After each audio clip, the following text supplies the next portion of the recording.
Guarda questo video fino alla fine. Am I being super rude or am I just simply telling you that today we will be looking at the imperative form in Italian? Yeah, you guessed it right. That is exactly what we're going to be looking at today. In this video, you will learn to conjugate and use correctly the imperative form in Italian. It's going to be a long video because I'm giving you lots and lots and lots of details. My suggestions are that you download the PDF with all of the information that I'm telling you, and that you also pair this video with a grammar book to practice and do exercises. I will make 2 suggestions this time. I have this book here, and I also have another book that I don't have now, but there is a link below the video with those 2 book suggestions. They're grammar books and they're fabulous. And if you pair my lessons with one of these grammar books, you have a real detailed, full lesson, and you can really level up your Italian. So check those out. Okay. The imperative form in Italian is actually super easy and straightforward because you don't have lots of irregularities, and it's used in a very similar way as of English. You will use the imperative to give suggestions or advice, to give instructions, for exhortations, when you're giving commands, when you're ordering somebody to do something, or when you're inviting somebody to do something. You will need to use the second person singular, tu, and the second person plural, voi. Here are some examples with the imperative. Non fumare. Mangialo. Vieni qui. Non andare. Provalo. In Italian, the use of the imperative form is actually very common. You use it daily, in daily language. Yeah, why not? You can say that. You use it very commonly in everyday language. Do not really compare it with English, because in English, the imperative form is more of a rude type of form, meaning that you will use it in a stronger form.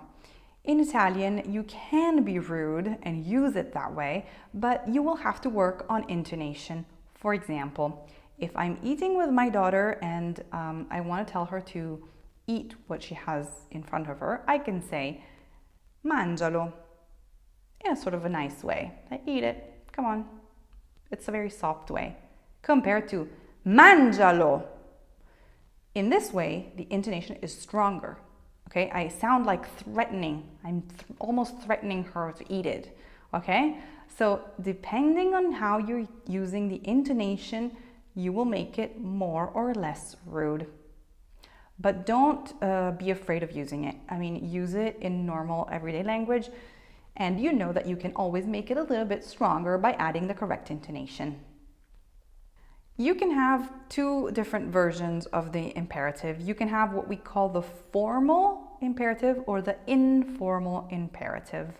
Let's start at looking at the informal imperative, what is very commonly referred to as imperativo diretto. If you take the book that I showed you before, this one, that is what it will be under if you're looking at the exercises. Imperativo diretto.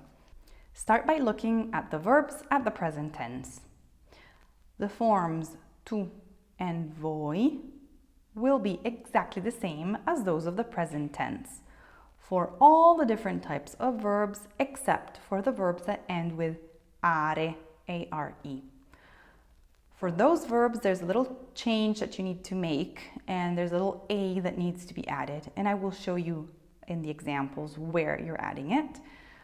All the other verbs in the categories that end with ere, E-R-E, and ire, I-R-E, they don't make a change, so they're exactly the same as the present tense for tu and voi. Now, let's look at these verbs and let's look at them together. You will see where the little change needs to be made with the tu form in the verbs that end with are.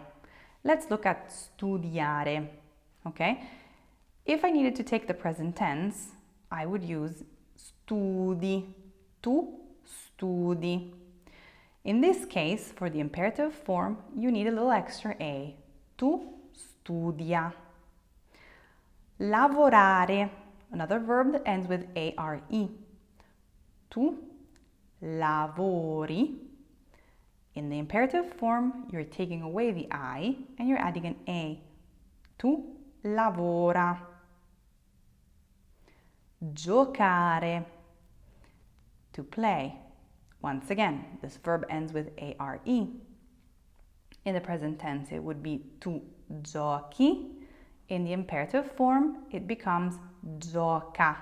So once again, that little A pops in. As you see, there is not exactly a full rule of when you're taking away the other letters before. Unfortunately, you have to remember them, sorry.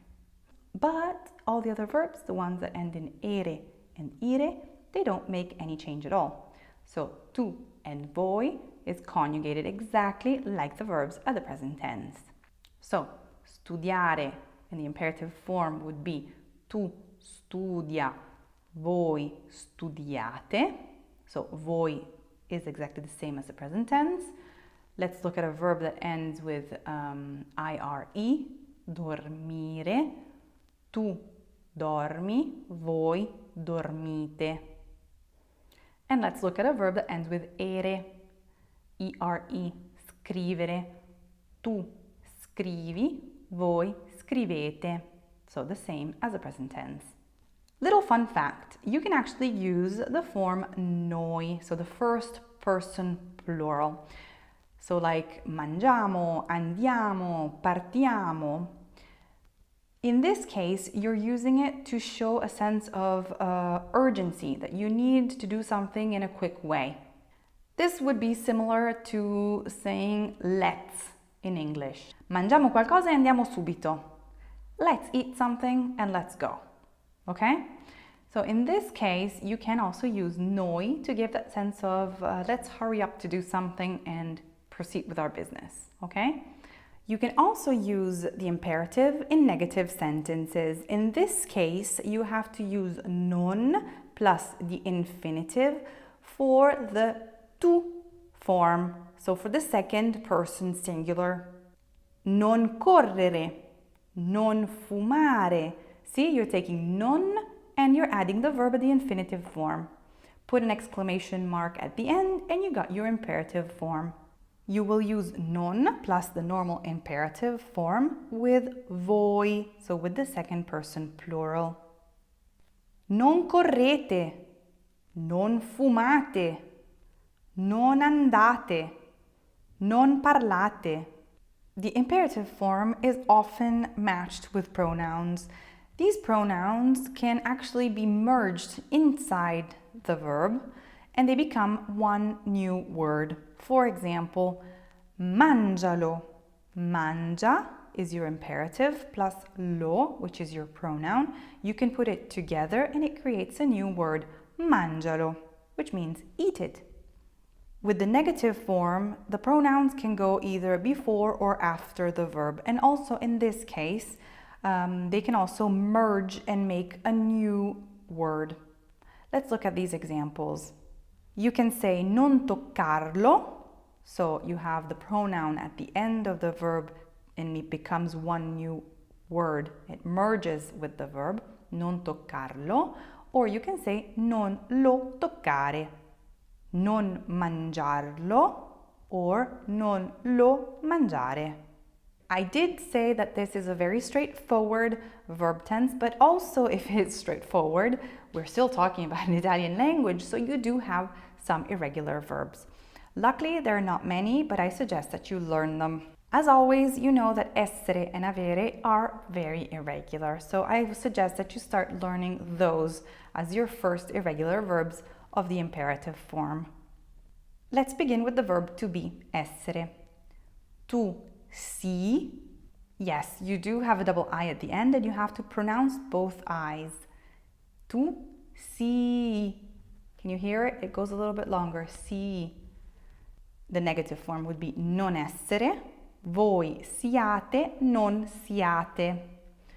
Let's look at the verb avere, to have. Tu abbi, non avere, in the negative form. Voi abbiate, non abbiate, in the negative form. Now, there are other verbs that are irregular.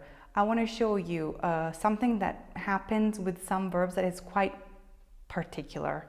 Let's first look at the verb sapere, which becomes tu sappi, voi sappiate.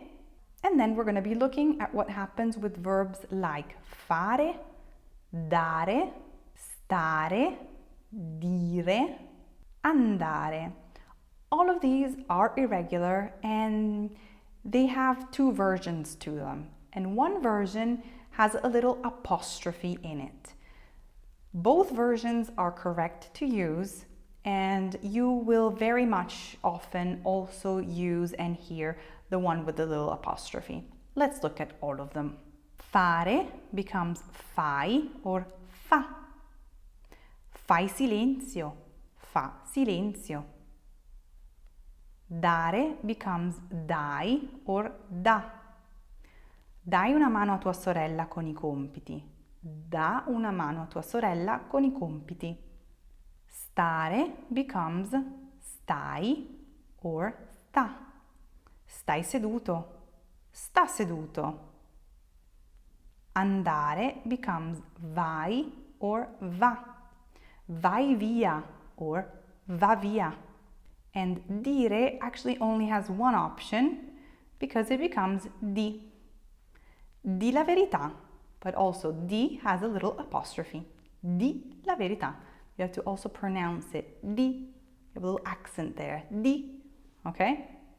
Yeah, I said an apostrophe, but it's a little accent on it, and it's apostrophized, but you're actually pronouncing the little ending with a little accent on it. Okay? Fa. Di. Va. Okay, I know I'm giving you lots and lots of information. If you need to take a break, pause the video, come back to the video later if you need to, download the PDF, take a coffee, take some water, relax, stretch, okay? More information is coming up because we need to learn how to correctly use and form the formal imperative. The formal imperative is tricky and not tricky. Why am I saying this? It's tricky because you're using the subjunctive. So if you know how to form the subjunctive, you know how to form the formal imperative. But obviously the subjunctive is very difficult. So first you have to focus on that. Don't worry if you don't know how to use it. I haven't made a video on that yet, but I will, okay? For now, just remember that there is a formal imperative form that uses the subjunctive, and the formal imperative, or imperativo indiretto, is used when you're speaking to a person that you don't know very much, that you're giving lei, so you're using the formal speech to, and that you want to show respect to that person. The conjugation is very straightforward because you're using subjunctive. So let's look at verbs that end in are. For example, lavorare. Lavori, non lavori. Verbs that end in ere. Prenda, non prenda. Verbs that end in ire. Partire, parta, non parta. Let's look at a couple of sentences. Venga qui. Venga qui means come here.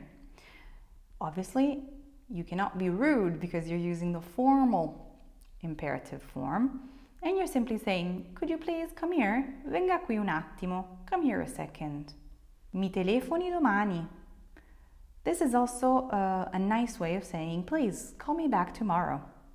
But you're using the formal imperative and is created with the subjunctive. Prenda questo. Please take this. Also, with the formal imperative form, you can use pronouns, but in this case, the pronouns need to be before the verb. Signore, lo prenda. If I'm asking a person to take something, Signore, lo prenda. Lo will go before the verb prendere. Lo prenda. Signora, me lo dia. I'm telling a lady to give me something in a nice way. Lo dia. Signora, melodia. Lo goes before the verb dare. Melodia. Obviously, you do have many irregular forms of the formal imperative. And what are those irregular forms? Well, all of the irregular verbs that you have with the subjunctive. So when you learn the subjunctive and you know all of the irregular verbs, you will use those same ones to create the formal imperative. I will give you a list of the common ones. Sia, abbia, vada, venga, dica, dia, faccia. Okay, so I know this was a super long video. Hopefully it wasn't too boring for you, and hopefully you got a lot of information about the imperative form. Remember to download the PDF, to like my video, and to buy one of those grammar books. Those really, really help with doing some exercises on these specific topics. Okay? See you next week. Un bacio. Ciao.